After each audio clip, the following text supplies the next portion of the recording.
Hey guys, how you doing today? Another episode of Live with Wolfman is going to start.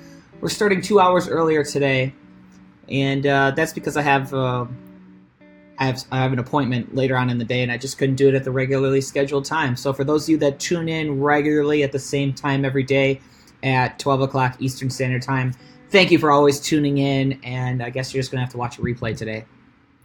Today we're talking about photography. I'm answering your questions about photography. This is a show about martial arts, videography, photography, the things I'm interested in and the things you're interested in. And today's episode 12, and of the 12 episodes, I have yet to actually focus on specifically photography. So hopefully I can answer some of your questions today. Some of you guys asked some awesome questions over the past 12 hours or so on my Facebook page, and I really appreciate that. So we're going to go ahead and answer those questions.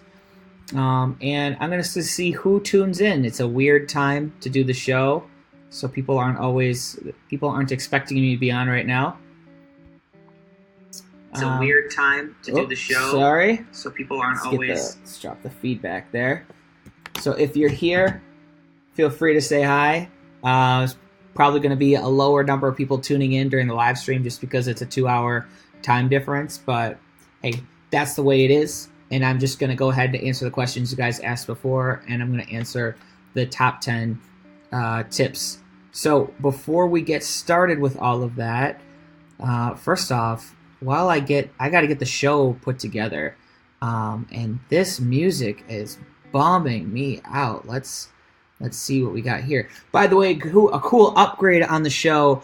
I learned a little secret, and I'm able to get much clearer audio. So if you heard that audio playing and it sounded better than in the past, I could finally play the sounds. I hate this song. Sure, we'll go with this one. Can you guys hear that? All right. I found a way to actually play the sounds coming from my computer into a live stream. Seems like small potatoes, but it's a big deal to me. I'm pretty happy about it. Anyhow, let's do this. Let me jump. I need to load these questions in real fast, so please give me 1 minute. I should have done this before hitting live, but I always try to go live right at the exact time that I say I'm going to. So for those of you that are watching the replay, here's a little secret. You're going to skip ahead until you stop seeing this flag waving. That's when I answer the questions. Let's see. Where are my questions at? Today's episode 12. This is crazy. I'm envisioning a day where I've done 100 live stream episodes, and just how amazing that'd be. Slowly but surely every day I give myself a very specific amount of time that I allow myself to work on the show and improve it. And when I do that, every day, little by little, eventually the show gets better and better every single time. From now on, now that I've figured out this new feature about the show, I'm probably going to be wearing headphones so that I can hear what's going on. I could explain that some other day. Maybe I'll have a whole live stream about how to do live streams. First, I gotta master the art. All right. Let me keep jumping. Let me get these questions loaded in here. So today we're talking about photography. We're talking about the questions you have about photography, and I'm going to give you 10 steps to being a better photographer. I think photography is super important for everybody, especially people that follow my channel. And the people that follow my channel are particularly martial artists. They are athletes. They are parents of martial arts athletes. They're instructors. They're school owners. That's kind of who's following this channel right now. That's my crowd. Those are my peeps. So I'm talking to you peeps. And photography, it used to be a craft that was left to professionals. But now everybody has camera phones in their pockets that rival what the greatest cameras of history offered in terms of specs. And you have a lot of power. And if you know how to utilize that power, you can really, you can do a lot. And it really comes down to education, comes down to learning and understanding what you're capable of, and then you can do anything. You can become a professional photographer with the smartphone in your pocket. But that's not the purpose of this show, but I'm just saying there's a lot to be said about having knowledge over having equipment. Let's see if I can get all these things up and loaded. I almost have all the questions. Thank you guys for bearing with me if you're tuning in. Light show today. I know a lot of you guys are East Coast, so this is like super early in the morning, and you're like, why are you live right now, buddy? But that's the way it's got to be today, so I apologize. Again, if you are still watching this at this point and you're watching the replay, I'm just filling in time. So skip ahead till the flag goes away. That's when you know the show starts. All right, let's get this. I got one more question to load, and then I think we can get it going. I gotta work on my music selection in the morning. Getting bored of this stuff. All right, ba-boom, ba-boom.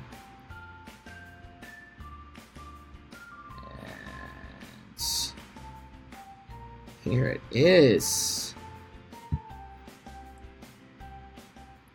All right, ladies and gentlemen, without further ado, we're going to get the show started. But first, let me get my graphics all lined up, because without these wonderful graphics, what kind of show is it? All right. Welcome to Live with Wolfman. I'm your host, Jacob Wolfman, and you are watching episode 12. Today we're talking about photography. This is a show about photography, videography, all the things I'm interested in, all the things you're interested in, and we talk about it through like a martial arts perspective. A lot of the people that watch here, like I said earlier, you guys are parents, you're athletes, you're instructors, you're school owners. And so I'm going to answer your media questions. We're going to talk about media. We're going to talk about martial arts for you. So this is the only show out there that in the world that combines media and martial arts and glues them together into something awesome. And that's what my passions are, and that's what this show is about. So today we're talking about photography. I'm answering your questions about things related to photography. So let's just jump right into it, if you don't mind. And for those of you that skipped ahead to this point in the show, let me remind you, yes, you're watching a replay at this point. Yes, we started the show 2 hours earlier today. I had a doctor's appointment, and it was scheduled, months ago. And you can't just reschedule doctor's appointments. They're just crazy hard to book. So that's the way it is, right? I actually have another appointment on Thursday, so I'm going to have to figure out a way to work the show on that day as well. But enough about that. Let me first just go ahead and answer your questions related to photography. Does that sound good, everybody? All right. I'm going to post up the questions right on the screen so that you guys can just kind of follow along with me.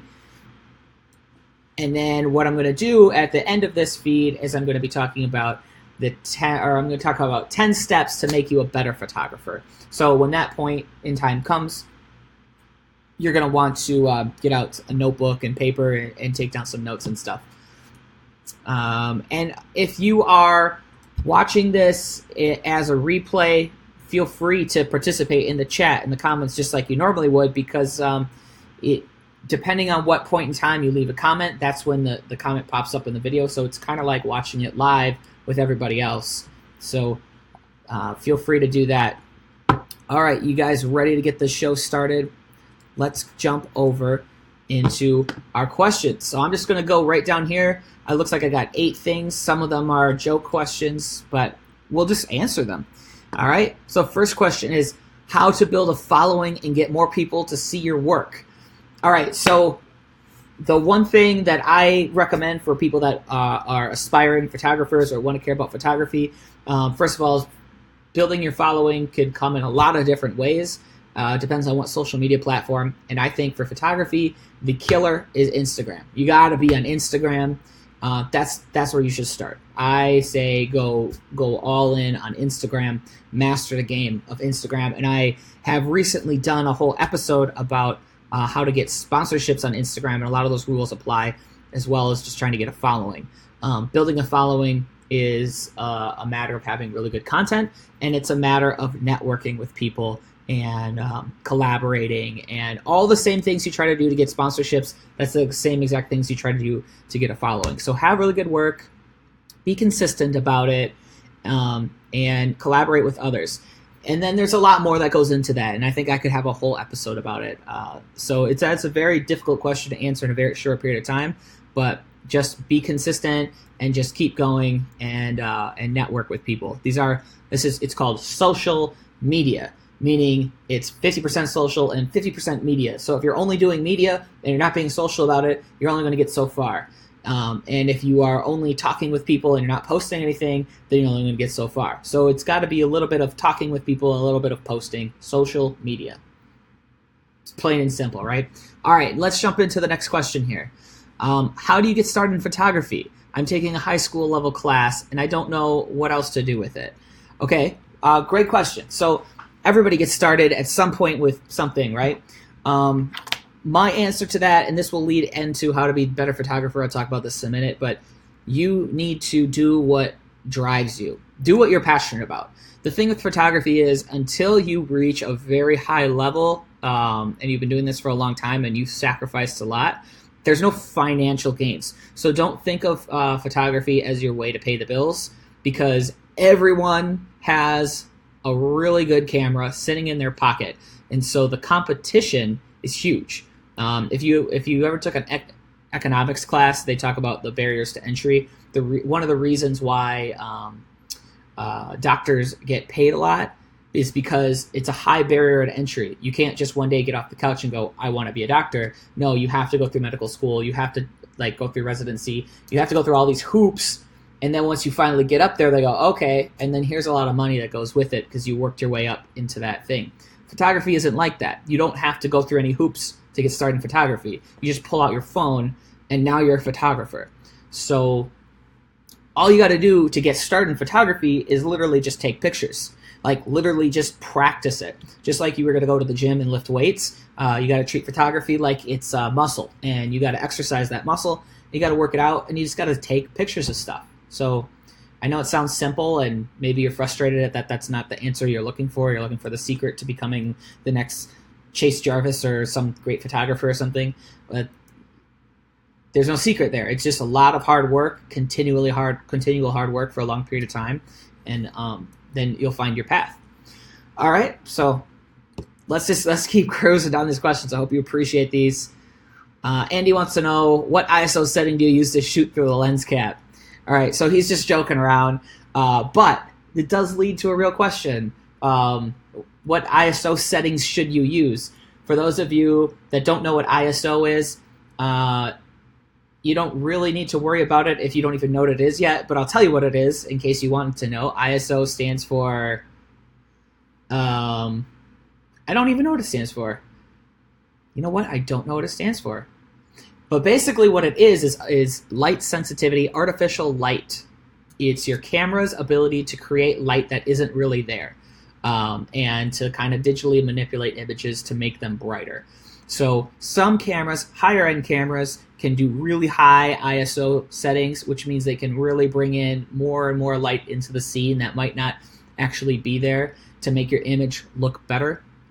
And then lower end cameras don't have that great of ISO, and so once you bump up the ISO, things look grainy and stuff. So there's no magic number when it comes to ISO, but if you do have a camera that you can manipulate the ISO, which would be a DSLR or a mirrorless camera like this one. Ugh. Okay, you've seen these, like a camera, right? if you have a camera like this, then you're going to be able to manipulate the ISO. And what you should do, I recommend, is actually look online for ideal ISO for your particular camera. So this is a Lumix GH4, and I've Googled it before, and I looked it up, and the ideal ISO setting for me is 800. I discovered that on my own through a lot of trial and error, and then I read it online, and I was like, oh yeah, that makes total sense. So I like to shoot at ISO 800 for video, and then photography is a whole different ballpark. And it really, there's so many factors that go into it. We can talk more about that as time goes on. All right, Lonnie wants to know, who do you have to beg to come shadow one of Hyper's shoots for a day? Well, that's funny. I do take bribes. All right, enough of that.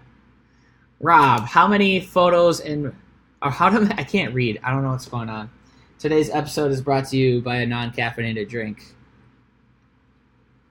I should have had caffeine.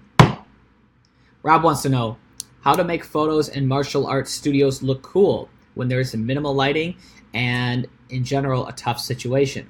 This is the magic question. This is really hard to answer. When you shoot in a studio, so the most important thing with photography is light. It's the amount of light available. And when you shoot in a dimly lit situation, it makes it really difficult to shoot pictures. If you set your settings to allow in a lot of light, then in exchange, you might get a lot of blur. Or you might make it really difficult you might have to adjust your f-stop so that the focus is really difficult to tune in. So, really tricky question, but I think the answer is to figure out exactly what you're trying to shoot, first of all. If it's just you're trying to shoot anything, well, if you can shoot subject matter that isn't moving, or you shoot it with a tripod, then you can adjust your camera to lower the shutter speed, which allows more light to enter into your camera, and you can actually get better pictures as long as there's less motion. If there's a lot of motion and you're trying to do it in a dimly lit room, well, there's only so much that you're going to be able to do with it. It just really depends on the power of your camera and your ability to know how that camera works.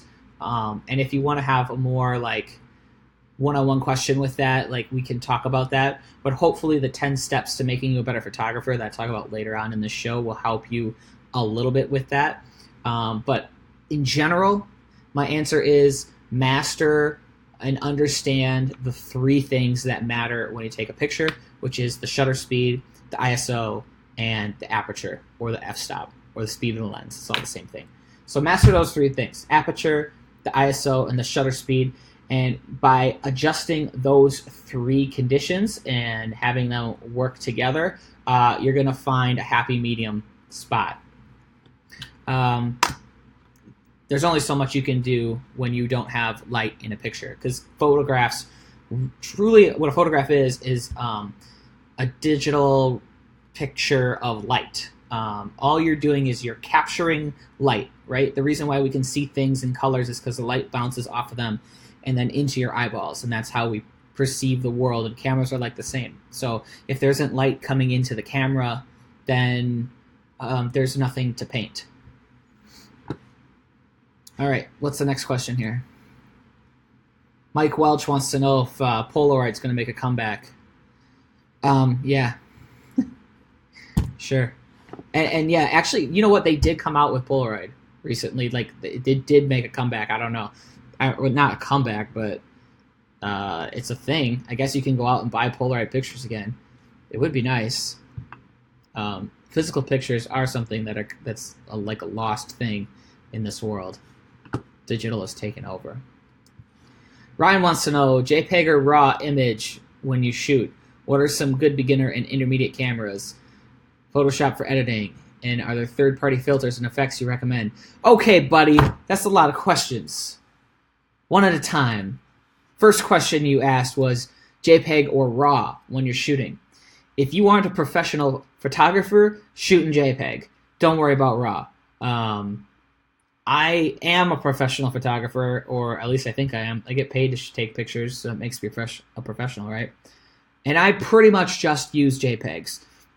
I can get the image I want. The thing with RAW is that, yeah, it's a way bigger image, but it's harder to work with, and you got to know about treatments, and you got to know about how to get the exposure and the colors and all that stuff. And it allows a little bit more flexibility because there's more data in the photo. But if you're not ready for that stuff and you're still asking if I should do JPEG or RAW in the first place, then just stick with JPEG, because you can do a lot with JPEGs. And also, they take up fraction amount of space, so you can take more pictures on one card before filling up all your hard drive space. The next question you asked was, what are some good beginner and intermediate cameras? I personally started with the Canon T3i back in the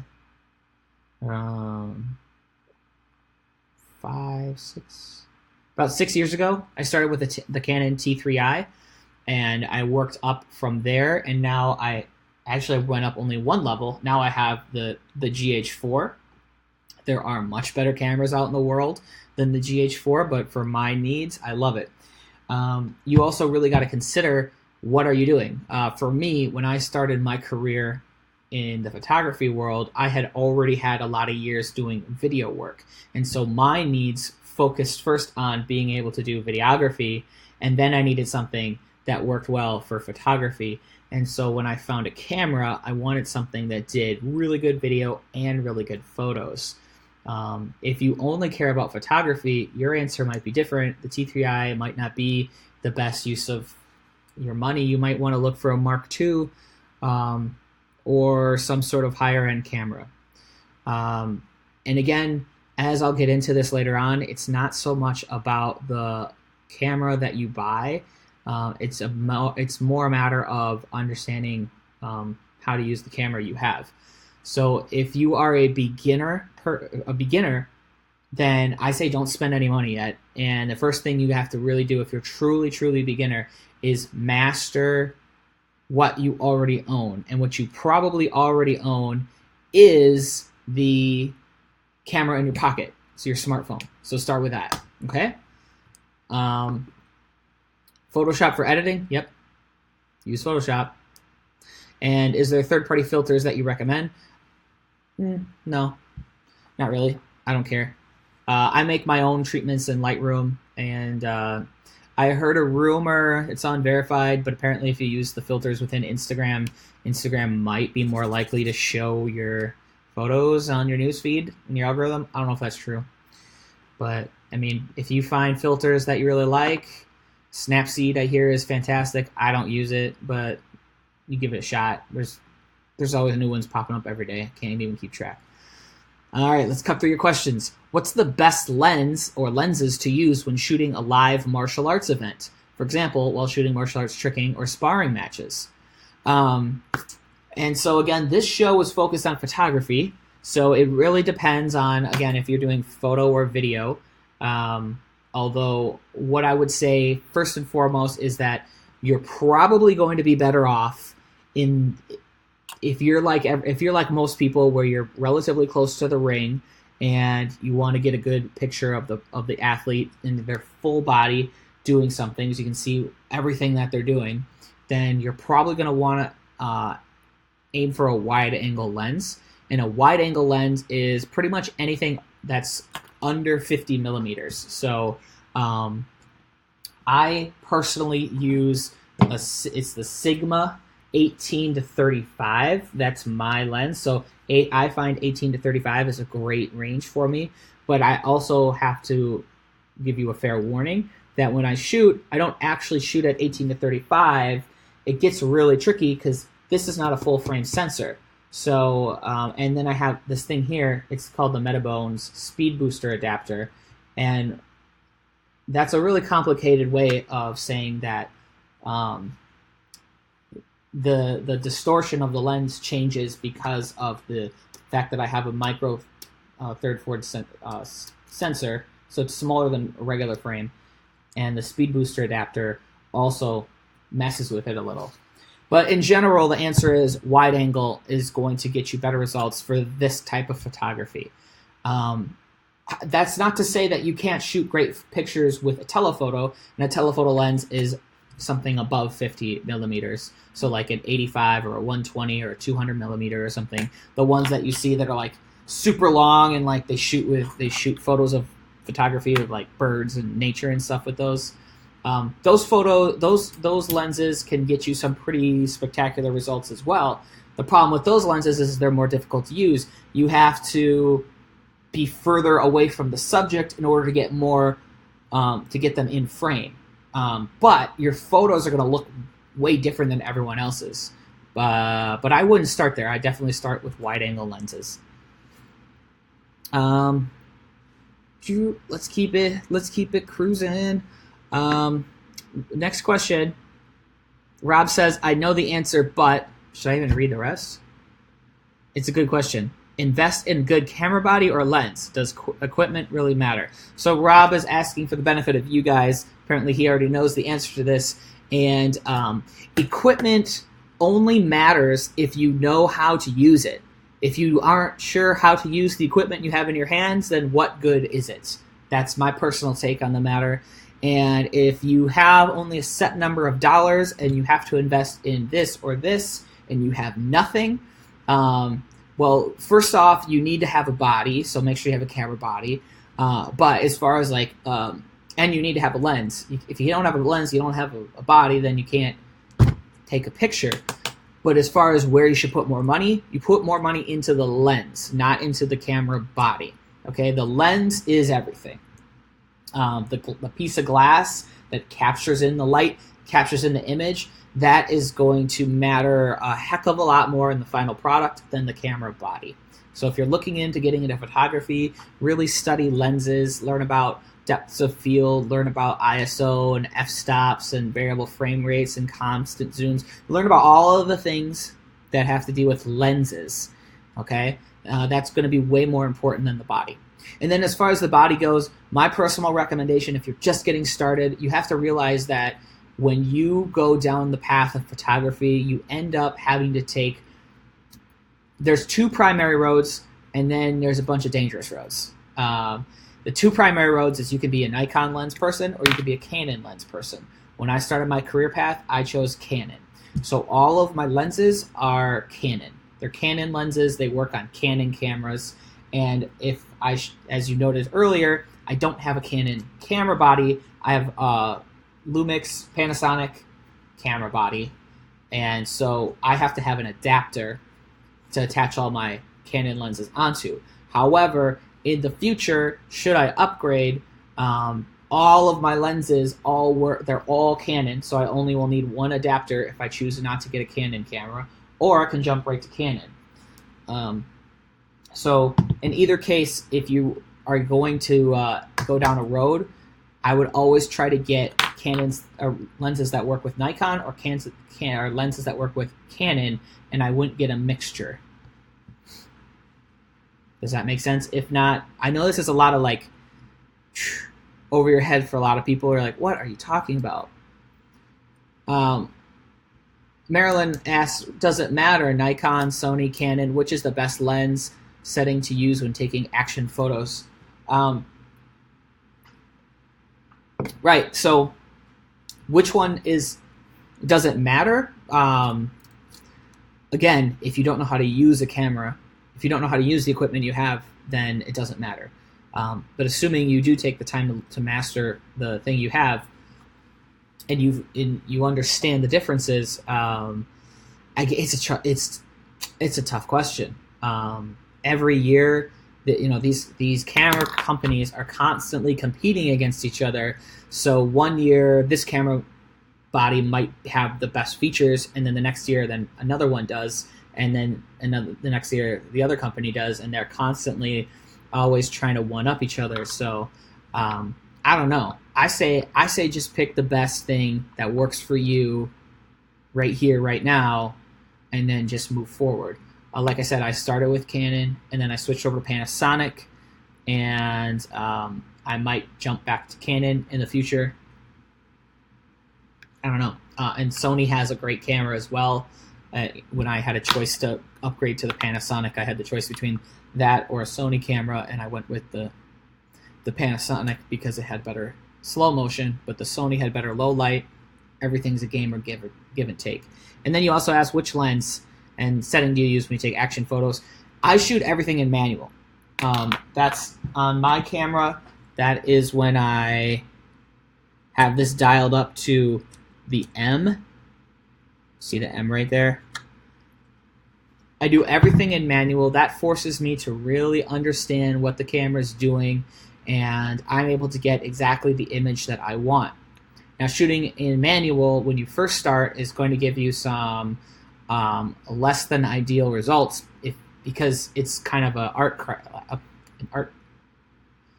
it's art. It's like driving a car, okay?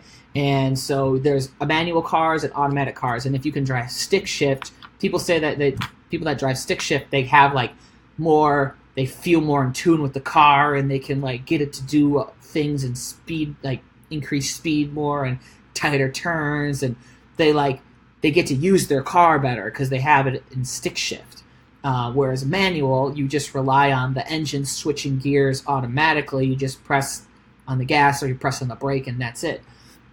So it's the same thing with a camera. If you shoot in manual, it's like driving in stick shift. You get to do a lot more. And then if you shoot on one of the presets, it's like shooting on automatic. So there are different automatic settings for every camera, and it all varies for 100 different reasons.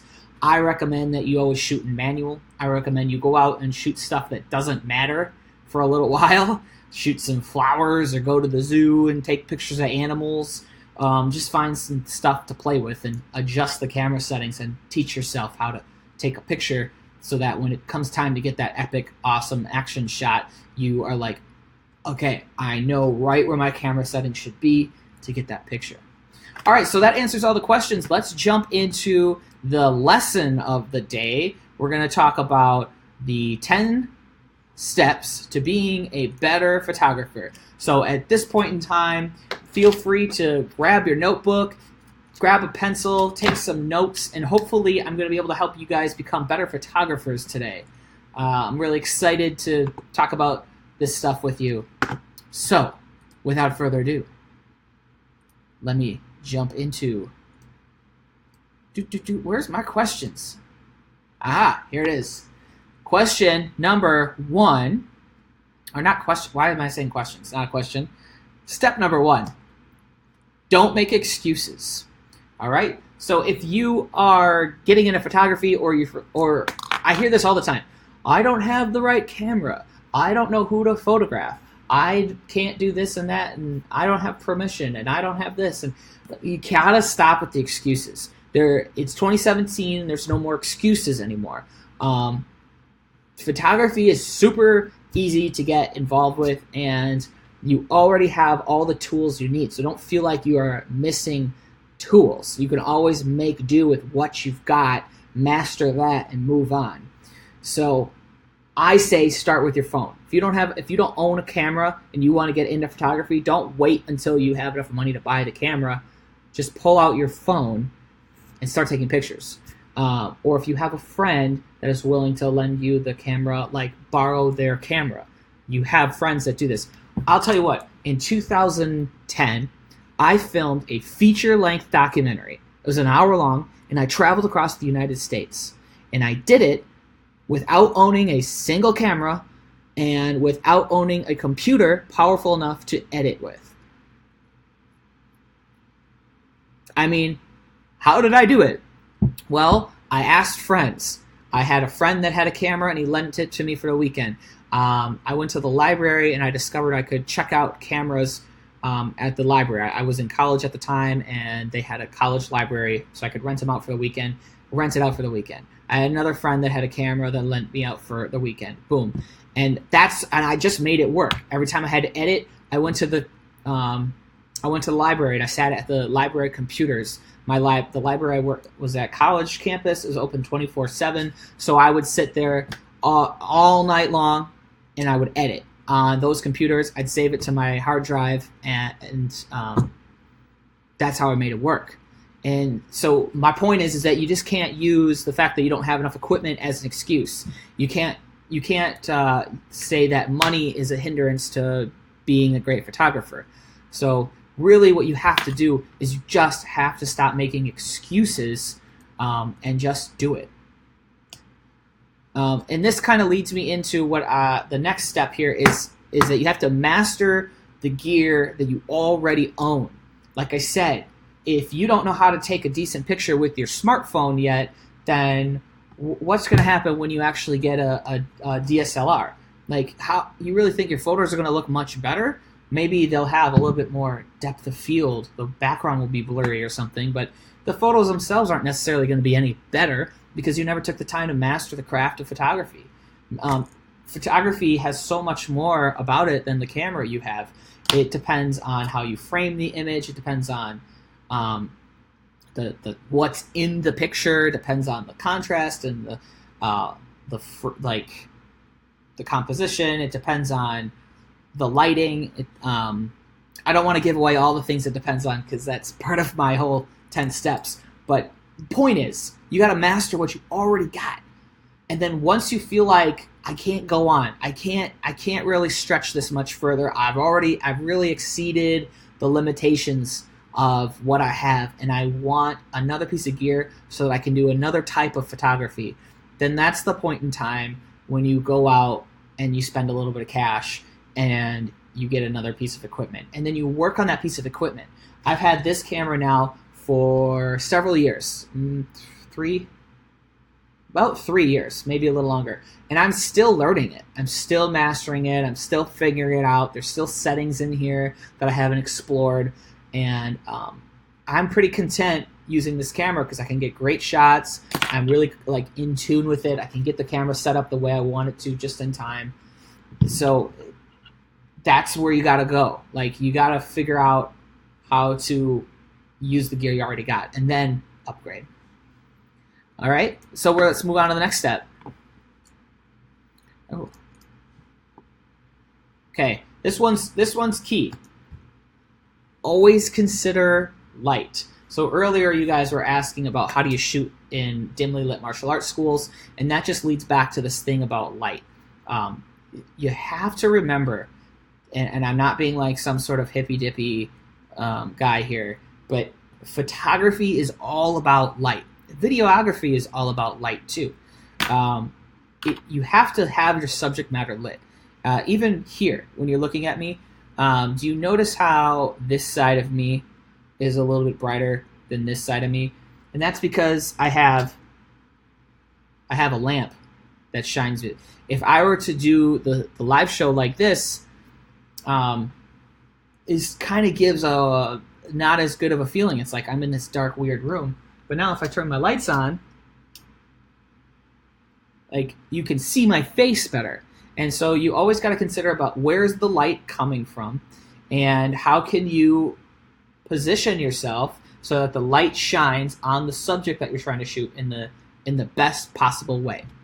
Some really contrasting examples of this are if you're outside and the sun's up and you shoot and I'm taking a picture of a person and the sun is right here and the person's right here. Well, the sun's behind them, and what's going to happen? And everything's going to be black. They're going to be black. They're basically just going to be a big shadow because the sun is lighting the back side of them. It's not lighting the front side of them.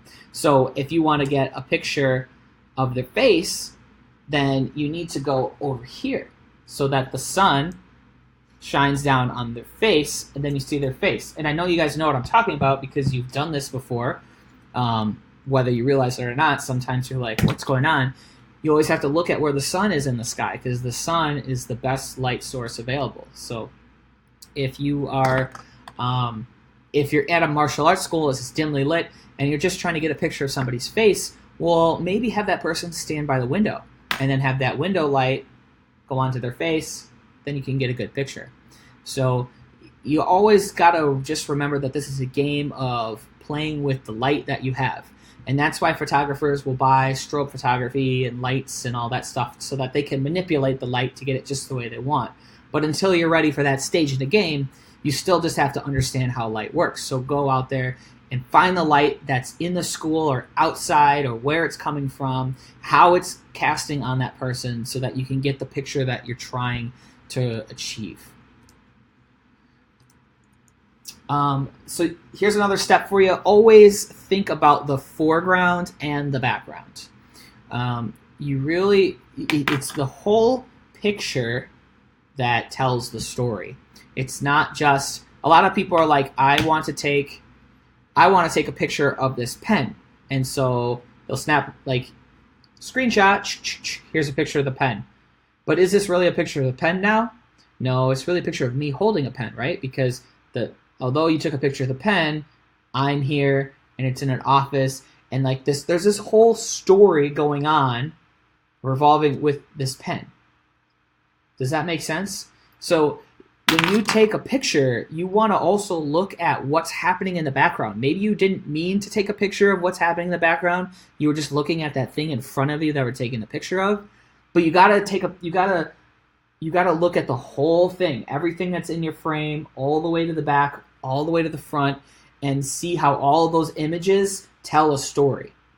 When you are looking, does that lead me into my next one? I think it might. Not yet, but all right. So when you take a photograph, consider everything that's in the photograph and what all those different various elements, when you combine them together, say. All right, let's jump into the next one. Faces are pretty much better than everything and anything else you can take photography or photos of. You can do product shoots, you can do landscape photography, you can take pictures of butterflies and caterpillars and whatever. But faces, human beings exist and experience the universe through the perspective of being a human. And so when we see other things that are humans in photographs, they tell us, they fire off the senses in our brains as viewers, and we see so much about what's going on when we look at someone else's face. It tells us such a greater story than anything else. So if you're trying to figure out what to photograph, try to get a person's face in there. Recently, my girlfriend wanted me to take a picture. We put a wreath outside our door for October, and it was Halloween festival fall wreath with like fake pumpkins and whatever. She loved it, and she thought it looked awesome. And she's like, "Hey, will you take a picture of this?" And she wants to put it on Instagram or something. And I did, and I gave it to her, and I was like, "Hey, this is boring. Like, it's just a boring picture to me because it's just a thing. What would make that picture come to life is if she were to get in the photo. And if she was standing in front of the wreath and then you saw the wreath behind her, like, you could tell you could see her face and see the excitement and the feelings that she has about the wreath through her facial expressions. And now all of a sudden, like, you just took that picture up to a whole nother level because you can now relate to it. And being relatable is super important, and the easiest thing that people can relate to are people. So get more people's faces in your photographs. On a more practical standpoint, if you're taking pictures of martial arts stuff, don't take pictures of people unless you can see their face. If their back is facing towards you and they're doing some sort of martial arts move, it doesn't send as strong of a signal as if they were facing towards the camera and you can see in their face the actions that they're trying to do. So just remember that faces are super important. Next step to being a better photographer is be more intentional. You want to... So what's the phrase called? Rapid spray or rapid... I don't know. A lot of people will they realize that they can have infinite number of photographs, and so what they'll do is they'll just go click, click, click, click, click, click, click, click, click, click, click, click, click, and then they'll hope that they'll get a great shot. Well, you're taking a big risk there, because if you're if you're off rhythm, then you might miss the second where the good picture, where the good moment that you really wanted could have been, and you're just doing this all the time. Well, there's a couple problems with that. The most practical problem is that after you've taken all of these bazillion photographs, you got to go back and look at them all. And then you got to go and compare. Like, is this picture better than this picture? Is this picture better than this picture? Bloop, bloop, bloop, bloop, bloop. And you just got to keep doing that. And if you took 50 photos and now you got to, you're like, what's the best photo out of these 50 of nearly the exact same thing? You're going to be like pulling your hair out trying to find the exact appropriate image. What a better approach would have been is if you think in your mind, like, what is the perfect picture that I'm striving for? And then you just have the patience and the focus to wait for that moment to arrive. Click, you get the picture. And if you can get it in one shot, awesome. Now, personally, I never like getting the picture in one shot. I like getting it in 3.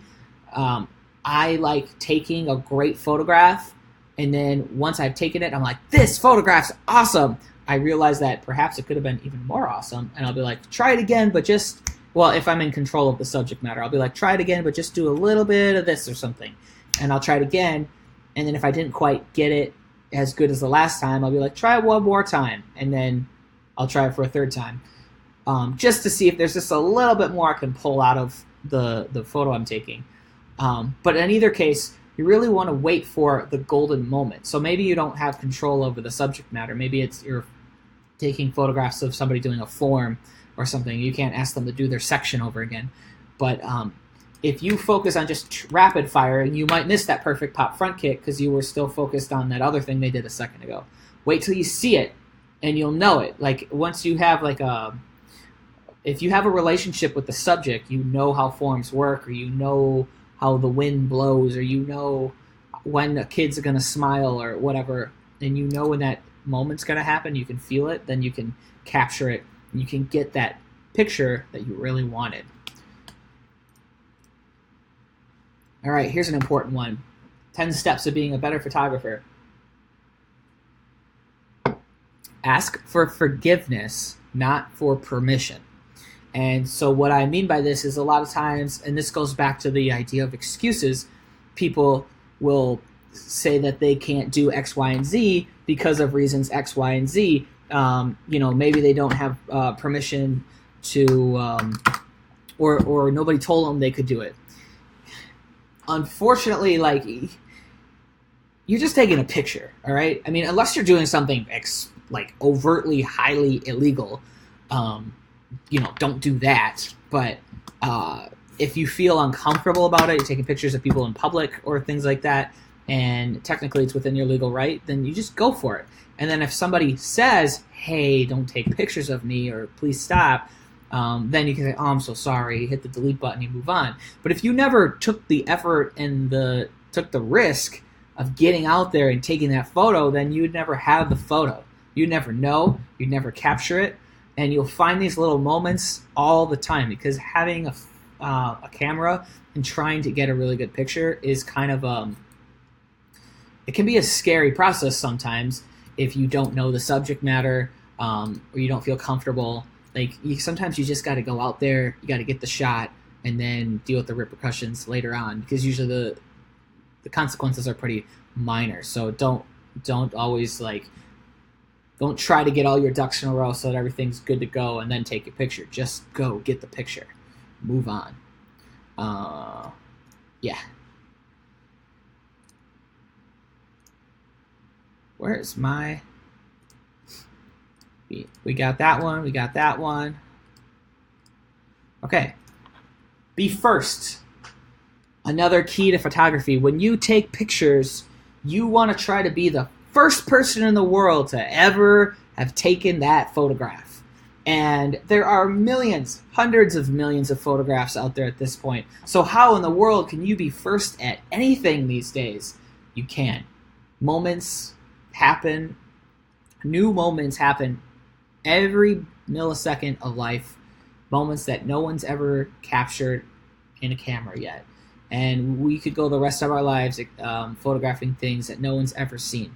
Now, of course, does that mean you want to be the first person to take a photo of something that nobody cares about? Maybe you took a picture of some carpet in your apartment.